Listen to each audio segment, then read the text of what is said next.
On Tuesday, February 11, 2020, 7-year-old Fatima was in class at Enrique Rebsamen School in Mexico City. Her mother, Maria Magdalena, usually picked her daughter up from school at 6:30 p.m. However, that day she was delayed. When the woman finally went to pick up her daughter, she was no longer there. She asked people nearby about the girl, but they had not seen her.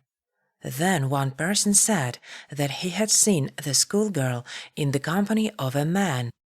Then Maria contacted her husband, 73-year-old Jose Luis Rivera, to find out if he had picked up his daughter from school.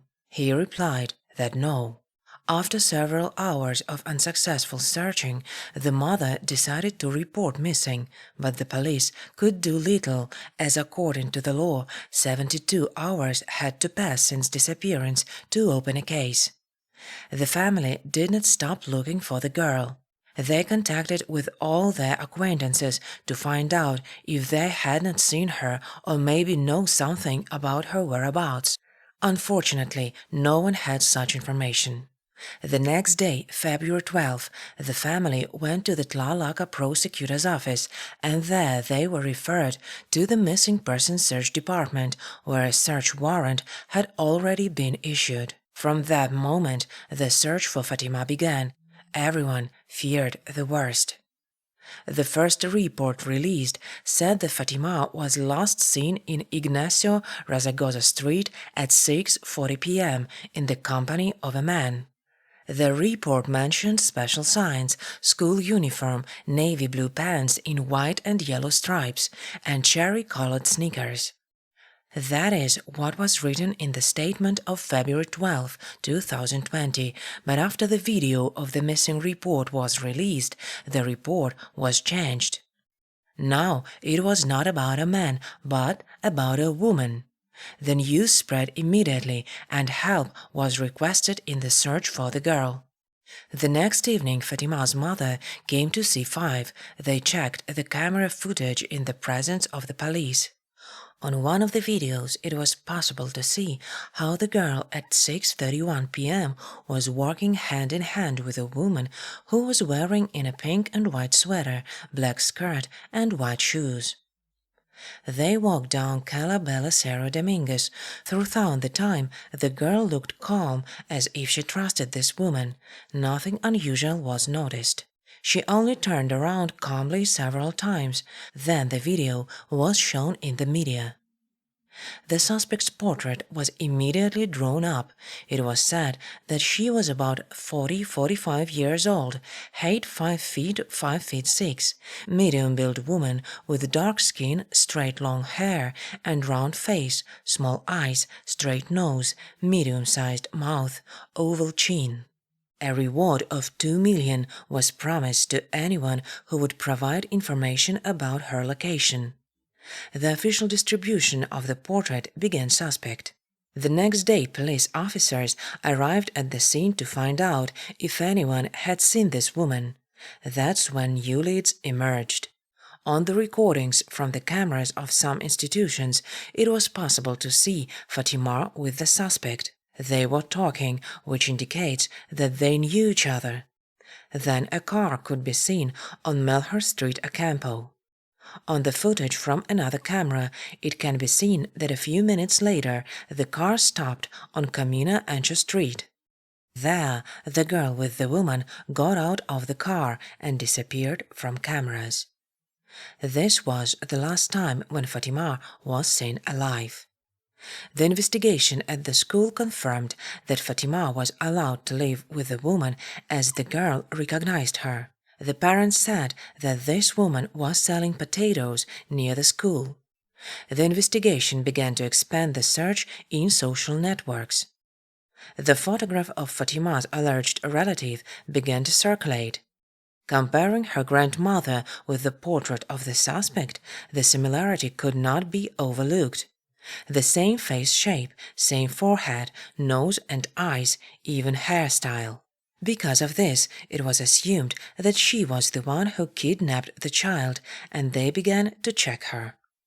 The woman immediately appeared at the prosecutor's office. However, her alibi was confirmed, thus she was excluded from the case. On Friday, February 14, investigations on the streets where the camera recorded the woman with the girl continued. The identity of the woman still remained a secret. Despite the presence of video footage, it was impossible to establish who was on them, but it was assumed that Fatima knew this woman. On Saturday, February 15, at 2 p.m., it became known about the discovery of the body of a girl 9 years old. Police officers received a call. On the road in the Regis Tlaloc area, there was a bag with the body covered with garbage bags. Investigators arrived at the scene to draw up a protocol taking into account all the evidence. After collecting information, it was possible to confirm that the events did not happen here. On the same day after the transfer remains of the Forensic Medical Service, the girl's identity was confirmed. Unfortunately, it was Fatima. On the night of February 18, the police found the house where Fatima was last seen alive. It was house number 17 on San Felipe Jesus Street in the San Felipe's Ocamilico neighborhood. After the court's approval, a search was conducted there. In one of the rooms in the house, both the girl's clothes and the clothes that the woman from the videos was wearing were found. One discovery alerted the police: plastic cable ties with traces of blood. After collecting testimony from the residents of this building, it was possible to establish the identity of the woman. Her name was Gladys Duvana Cruz. She lived with her husband, Mario Alberto Regison. They left the building on February 16. When Fatima's mother was shown a photo of the woman who may have kidnapped her daughter, she recognized her. She said that previously the woman lived with them in the same building, but several years ago she began renting a room in another place. Fatima's surprised mother said that Gladys could not hurt the girl. In any case, even if she was involved, the organizer is her husband, Mario. He worked as a motorcycle taxi driver. Acquaintances described him as a closed and conflict person who had no friends. And it was also said that he constantly used force against his family, abused alcohol and illegal substances. Gladys was described as a submissive wife, living in constant fear of her husband, so she did everything he asked her to.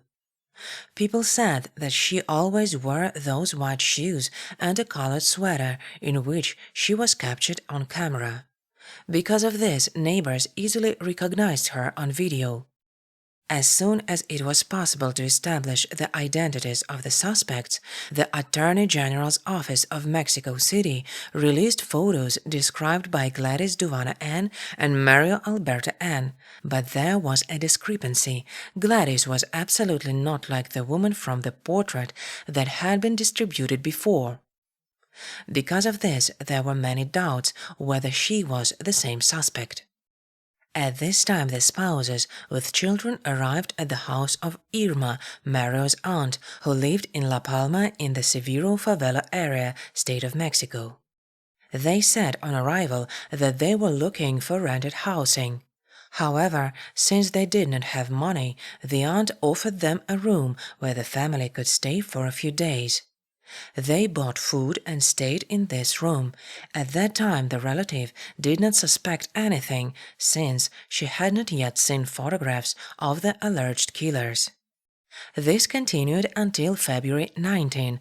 On that day, Irma, watching TV, saw on the news a photograph of Gladys. She thought that the woman on the photograph looked like the wife of her nephew. Continuing to watch, she was convinced of this. And then a photo of her nephew Mario appeared on the screen. Seeing this, she went downstairs to deal with the killers. She told them that she had seen their photos on television and asked if they were the killers of the girl. Mario answered that it was his wife. Gladys immediately began to cry and confessed that it was she who had done this to the girl. Then she began to talk about the crime. Having learned that they were being looked for, Mario told his wife that they needed to get rid of the girl. Then he took 2 belts and gave them to Gladys. He held Fatima by the hands, and Gladys squeezed the belts around her neck. After a while, she was still moving, and then Mario finished what he had started. When Gladys finished her story, Irma told them that they should confess everything. But the frightened Mario only repeated that it was his wife. So in his aunt's head came up with a plan that gave results. She told her nephew that she would help him, but for this he must hand over his wife. Mario left, and immediately his wife began to ask for help. She said that her husband asked her to commit a crime. She told how it actually ended with the kidnapping of the girl. She noted that in recent weeks Mario asked her for a gift for a little girl. He threatened his wife that if she did not bring someone else to him, then he would do it with his own daughters. Then Gladys thought about Fatima. After this, the woman came to school and, having deceived the girl, took her to her home. There Mario embodied his dirty fantasies into reality. Fatima cried a lot, because of which they could not hide her for long. Having learned that they were being looked for, the spouses decided to eliminate her. Hearing all this, Irma left the room. She told her nephew that she was going to turn his wife and told him to say goodbye to her. Then she went outside and saw her sister, who was going to the store with her brother-in-law. Mario's aunt asked for help. She wanted them to go with her to the police. When she returned home, Mario was impatient. He wanted to leave, but Irma said that she would let him go when he helped her deliver his wife to the police. During the conversation, she noticed policemen in the distance. Then the arrest of the spouses took place. They were arrested on Wednesday, February 19, in the state of Mexico. In her testimony, Gladys confirmed that she gave Fatima to her husband because he asked for a little girl to serve him. He threatened her that he would fulfill his fantasies with their common children if she did not do this. She claimed that she brought the girl to him out of fear. Gladys remembered that the family did not devote much time and attention to Fatima, which made her an easy prey. After taking the girl home, she dressed her in a recently purchased dress, painted her nails in order to then give her to Mario, and the woman also admitted that she took Fatima's life with a belt. When the couple realized that the police were looking for them, they decided to leave the body in the wasteland where it was found. Gladys also said that Mario did not show any signs of regret, while she herself regretted what she had done. But she said that she simply had no other choice because she was afraid of her husband. The spouse's children were taken under protection by the guardianship authorities. After an examination, it was confirmed that they had also suffered from Mario.